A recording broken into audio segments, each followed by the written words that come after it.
सभी लॉ स्टूडेंटों का आपके अपने यूट्यूब चैनल पर स्वागत है। जैसा कि आप सभी लोग हमारे वीडियो की थंबनेल में देख चुके ही होंगे कि आज के इस वीडियो में हम आप लोगों के लिए एलएलबी थर्ड सेमेस्टर एग्जामिनेशन दिसंबर 2023 और 24 के क्वेश्चन पेपर लेकर आए हैं कि एग्जाम में किस तरह के क्वेश्चन पूछे जाते हैं पेपर में।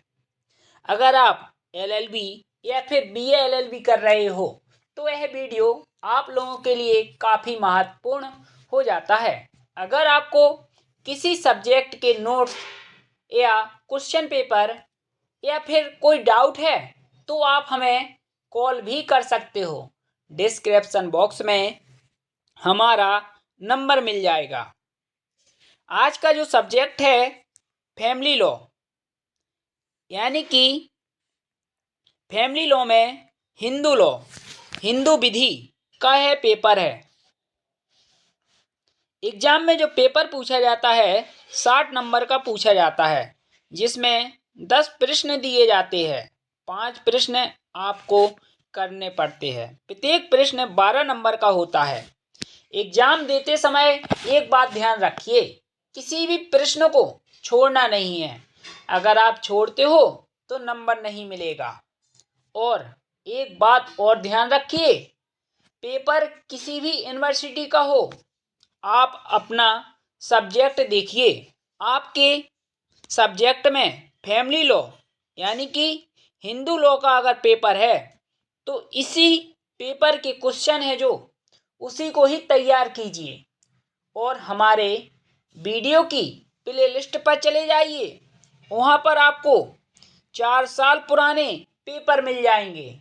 अगर आपको कोई प्रॉब्लम है किसी सब्जेक्ट में तो आप हमारे व्हाट्सएप नंबर पर भी मैसेज कर सकते हो।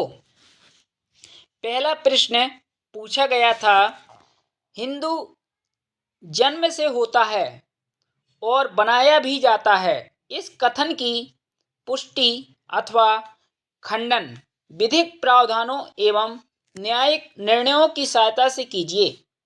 इस प्रश्न के उत्तर में लिखना था, हिंदू है जो जन्म से होता है और कुछ हिंदू ऐसे होते हैं बनाए जाते हैं, धर्म परिवर्तन करके बनाए जाते हैं, उसके बारे में लिखना था।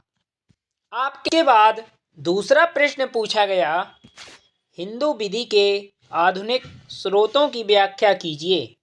न्यायालयों को हिंदुओं के मामलों में न्याय, साम्य और शुद्ध अंतःकरण के आधार पर किन परिस्थितियों में निर्णय करने का अधिकार है।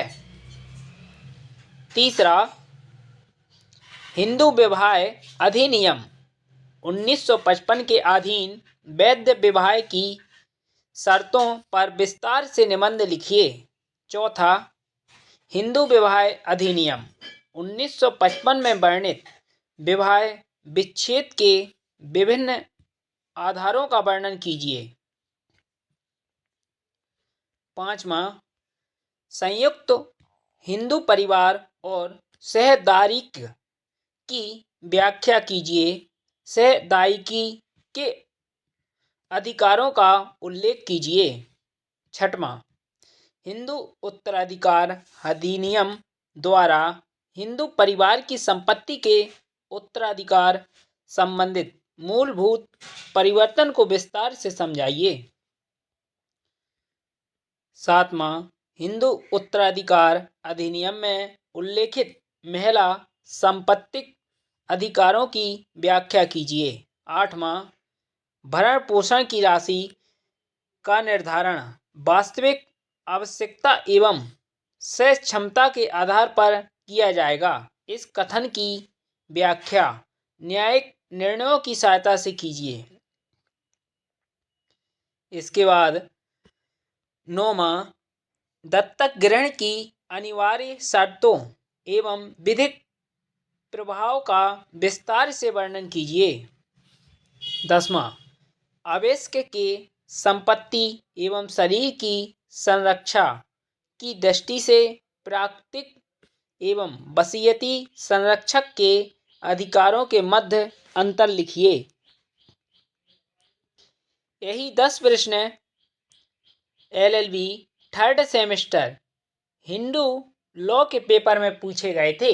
अगर आपको किसी सब्जेक्ट के नोट्स या क्वेश्चन पेपर या फिर किसी सब्जेक्ट में प्रॉब्लम है तो आप हमें बेझिझक होकर कॉल कर सकते हैं।